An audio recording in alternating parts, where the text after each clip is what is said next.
Global growth has slowed. The number is precise. The warning is clear. 2.6% in 2025, down from 2.9% in 2024. UNCTAD's report is not just another statistic, it is a flashing red light on the dashboard of the world economy. Tonight, we are going to confront what slowing momentum really means, why it matters more than most people realize, and how it could reshape the financial future of nations, businesses, and households. Stay with me because this story is not about decimals, it is about the fragile balance between resilience and decline, and whether the global economy is quietly drifting toward a dangerous tipping point. For the first 90 seconds, let's hold on to this tension. Imagine the headlines. Global growth slows again. Momentum weakens. Recovery stalls. At first glance, a drop from 2.9% to 2.6% may seem small, almost trivial. But in economics, momentum is everything. Growth is not just about numbers. It is about confidence, investment, and the ability to absorb shocks. When momentum slows, confidence erodes. When confidence erodes, investment stalls. And when investment stalls, productivity collapses. This is the chain reaction Ankit Tad is warning us about. The danger is not the number itself, it is the trajectory. A slowing trajectory means the system is losing energy, and once energy is lost, recovery becomes harder, slower, and more fragile. Now let's push deeper. Why did growth slow? The answers are complex, but interconnected.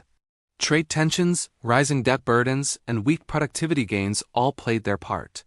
Emerging markets, once the engines of global expansion, faced capital flight and currency instability. Advanced economies, burdened by aging populations and sluggish investment, struggled to maintain momentum.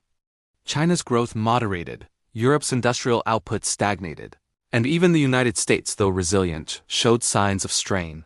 The global economy is not collapsing, but it is decelerating. And deceleration is dangerous because it reduces the margin for error. In a fast-growing world, shocks can be absorbed. In a slowing world, shocks can break the system. The drama intensifies when we consider debt. Sovereign debt levels remain historically high, corporate debt is elevated, and households in many economies are stretched. Slowing growth makes debt harder to service, harder to refinance, harder to justify. Productivity, the long-term engine of prosperity, has not delivered the gains needed to offset this burden.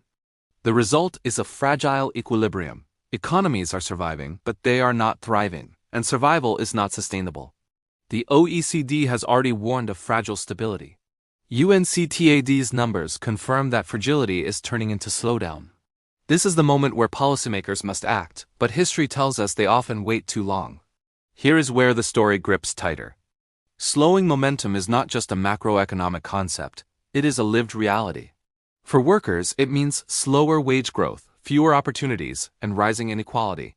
For businesses, it means tighter margins, reduced investment, and greater vulnerability to shocks. For governments, it means shrinking fiscal space, harder choices, and political instability.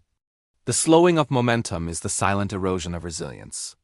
It is the gradual weakening of the system's ability to withstand the next crisis.